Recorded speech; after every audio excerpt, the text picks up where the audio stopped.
Olá, querido, bom dia, graça e paz. Estou com saudade de você, saudade da gente estar junto, de poder compartilhar uma palavra de fé ao seu coração. Olha, nós estamos vivendo um tempo atípico, nunca vivemos isso. Nossa igreja está há quase 4 meses sem se reunir como igreja, como corpo do Senhor em culto. Temos feito lives, cultos online, tenho ministrado várias palavras de fé ao seu coração, mas eu estou com saudade. E a palavra que eu tenho para ministrar ao seu coração essa manhã é: chegou a hora, me preparando para o retorno. Olha, tem uma palavra de fé para o seu coração. Nós estamos nos preparando para o retorno dos nossos cultos presenciais. Vai ser uma bênção, uma grande celebração ao nome do nosso Deus. Estar junto com você vai ser maravilhoso. Olha, algumas preparações de maneira que nós vamos nos preparar para manter você seguro no nosso culto. Eu vou falar com você depois, num outro vídeo. Mas agora, eu quero compartilhar uma palavra de fé com você. Eu estou com saudade de ministrar o seu coração. E eu quero preparar você para o retorno. Está chegando a hora e eu e você precisamos nos preparar para o retorno, e um preparo mais do que administrativo, mais do que coisas, mais do que segurança. Quero preparar o seu coração para esse tempo.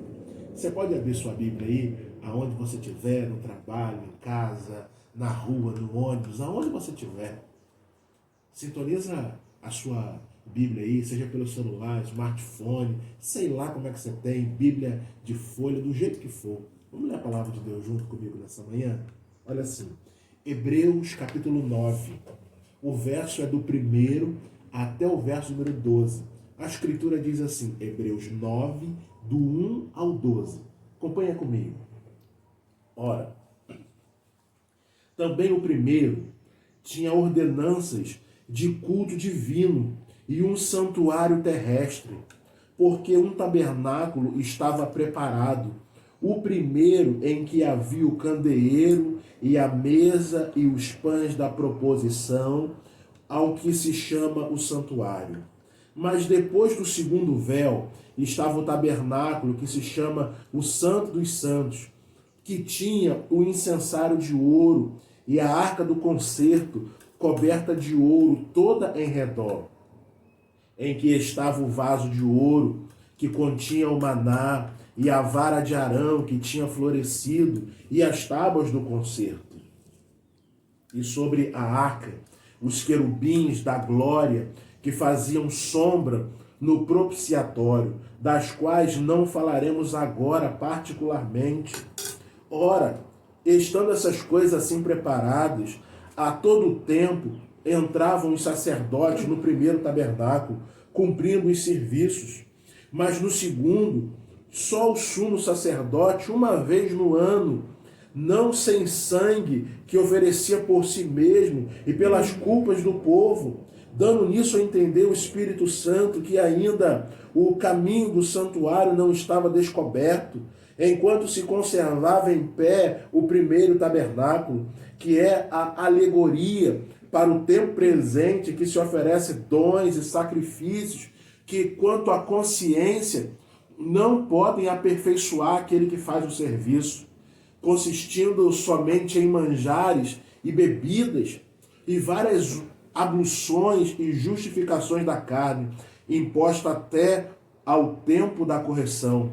Mas vindo Cristo, o sumo sacerdote dos bens futuros, por um maior e mais perfeito tabernáculo, não feitos por mãos, isto é, não desta criação, nem por sangue de bodes e bezerros, mas por seu próprio sangue, entrou uma vez no santuário, havendo efetuado uma eterna redenção. Amém?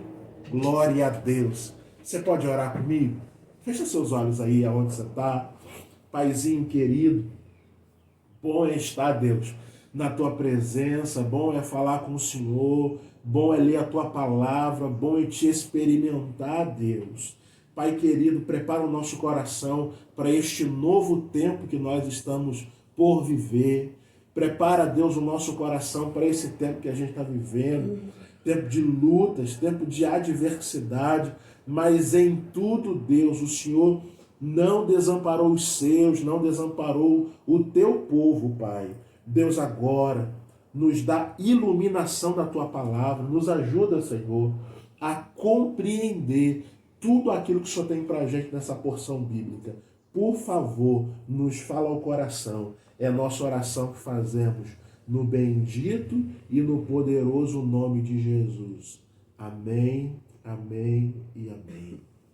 Querido, eu acredito que você, ao ler esse texto, possa não ter compreendido muita coisa. A verdade é que Hebreus 9 não é um texto, talvez, muito fácil de compreensão. Mas me deixa ajudar você na compreensão dessa palavra que a gente está entendendo aqui. Olha, Hebreus 9 está falando da primeira aliança. Hebreus 9 está fazendo um reporte ao livro de Êxodo, quando Deus estava instituindo o primeiro culto, a primeira maneira do povo se reunir. E talvez você diga no seu coração assim, pastor, o que isso tem a ver? Eu digo o seguinte, a primeira aliança, ou melhor, a segunda aliança, não anula a primeira aliança. O Novo Testamento não anula o Antigo Testamento. A verdade é que o Novo Testamento amplia nossa visão a respeito do Antigo Testamento. Aumenta nossa compreensão. Um não anula o outro. Jesus não veio anular e abolir a lei, ele veio ampliar nossa visão. A verdade é que no Antigo Testamento nós encontramos 623 leis. No Novo, 1023. Jesus nunca aboliu a lei. Jesus ampliou nossa compreensão da lei. A lei dizia, matar é pecado. Jesus vem dizer assim, matar continua sendo pecado. Mas desejar a morte do próximo também é pecado. A lei dizia que adulterar é pecado. Jesus diz, se você no seu coração desejou outra mulher, você adulterou com ela. Vê? O novo não abole o velho. O novo amplia a visão do velho. Logo, quando nós olhamos aqui, nós estamos vendo orientações para o culto na antiga aliança. Orientações essas que vão ser aprofundadas numa visão cristocêntrica para que nós compreendamos uma visão do culto para o nosso tempo. Compreendem comigo? Verso 1. Ora, também o primeiro tinha ordenanças. O primeiro o quê? O primeiro testamento, a primeira aliança tinha ordenanças a respeito do culto divino e do santuário. Nós estamos confundindo as coisas. A gente acha que santuário e culto é a mesma coisa. Está errado. Você pode viver a vida toda indo à igreja, mas sem oferecer um culto agradável a Deus. Culto e igreja é diferente. Nós vamos voltar aos cultos presenciais. As portas da igreja voltarão a estar abertas, mas você pode ir lá sem oferecer culto a Deus. Porque a Escritura aqui diz que culto e santuário é diferente. Culto e igreja é diferente. A igreja é um lugar de culto. Mas o culto não se limita à igreja. Durante esses quase 4 meses que nós tivemos sem reuniões, que a igreja esteve fechada, nós ficamos sem culto? Não deveria, porque o culto vai além da igreja. O culto pode ser celebrado em qualquer lugar, mas a igreja é um lugar reservado para o culto ao Senhor. Agora a pergunta para nós é, como deve ser realizado este culto? Ou melhor, quem pode participar de um culto divino, como diz o texto aqui? Quem pode oferecer um culto agradável a Deus? Na antiga aliança, culto é oferta. Que oferta? Olha, Quando eu vou ao culto, eu pego um animal, do meu melhor animal, e levo. Esse animal é minha oferta. Ele vai ser sacrificado ao Senhor. Esse é meu culto. Culto igual a oferta.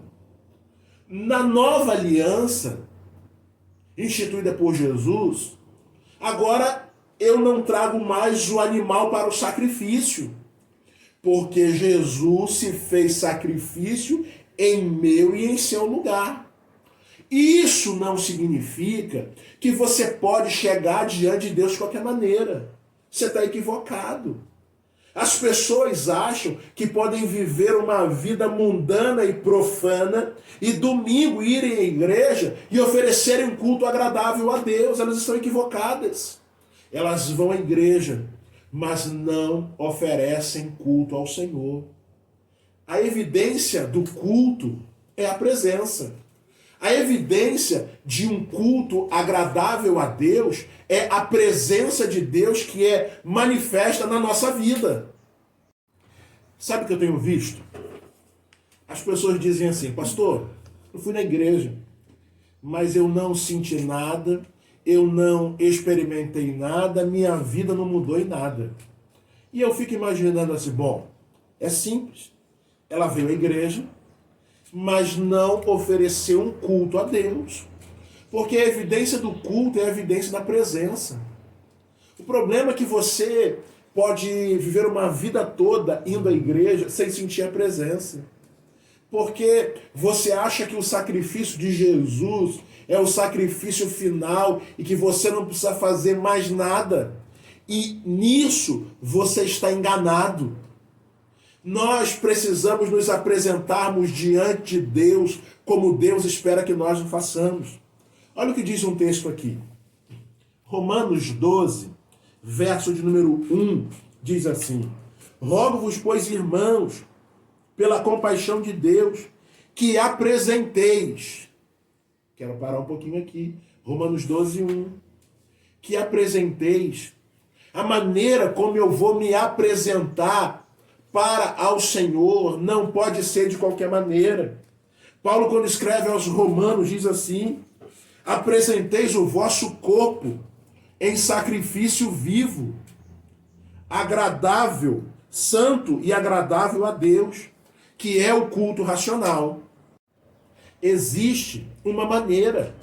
Eu não me apresento diante de Deus de qualquer maneira.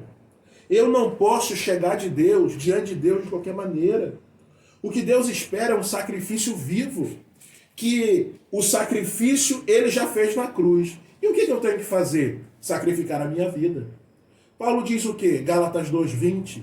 Já estou crucificado com Cristo. Eu estou crucificando a minha vida na vida de Cristo. Os evangelhos nos dão uma orientação muito clara, em que quem quer ganhar tem que perder. Quem quer ganhar a presença tem que perder seus gostos e sua maneira de viver. Não dá para vivermos com Deus sem sacrificar algo. Não dá para oferecermos algo agradável a Deus sem uma vida de santidade.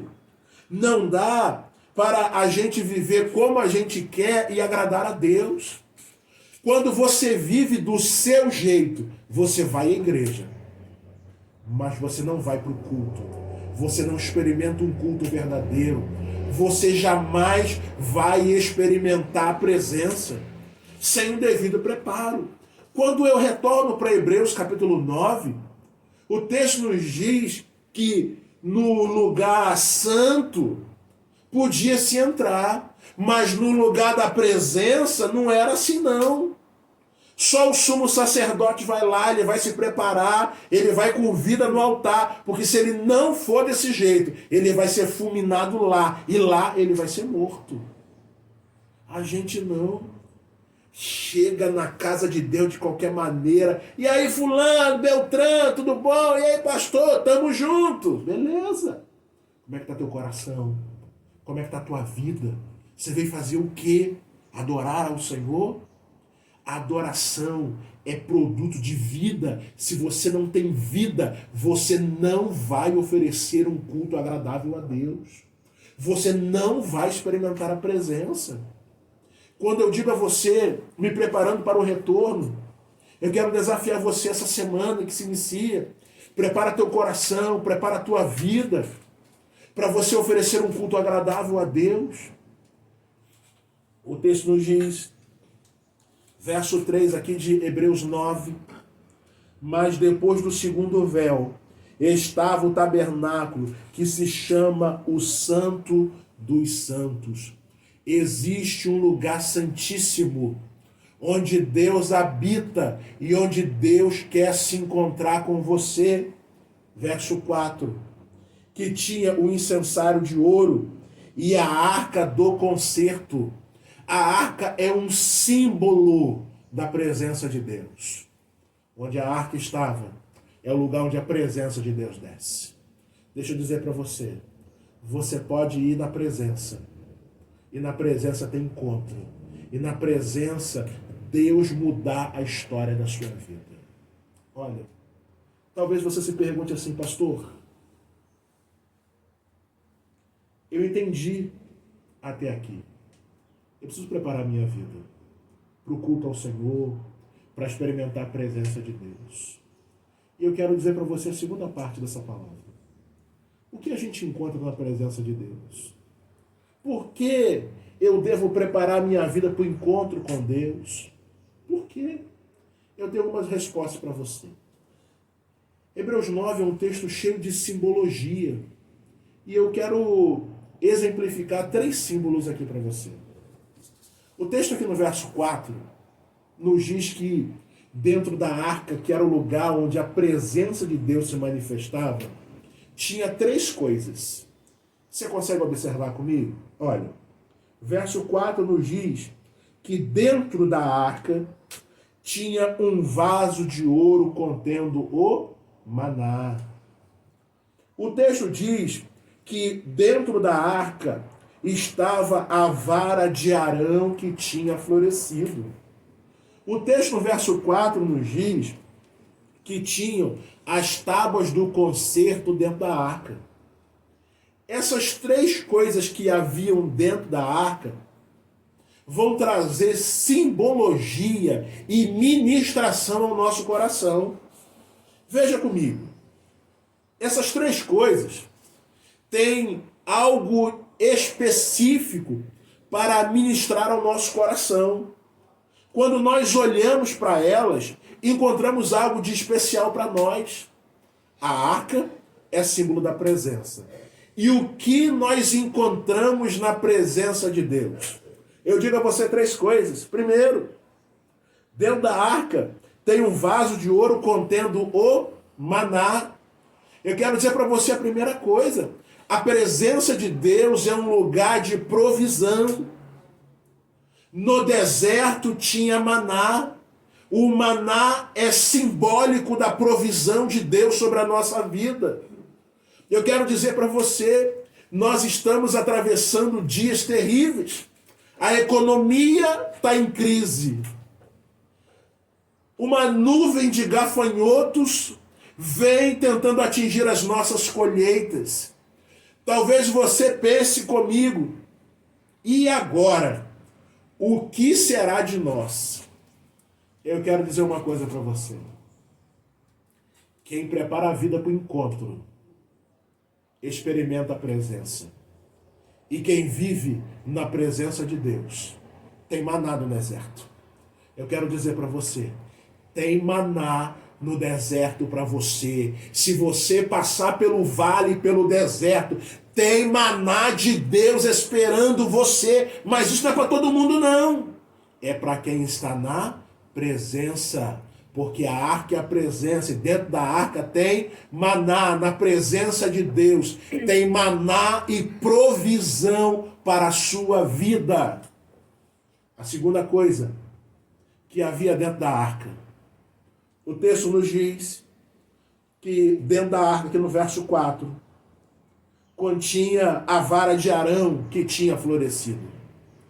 A vara de Arão nos faz um reporte ao milagre. Você consegue lembrar?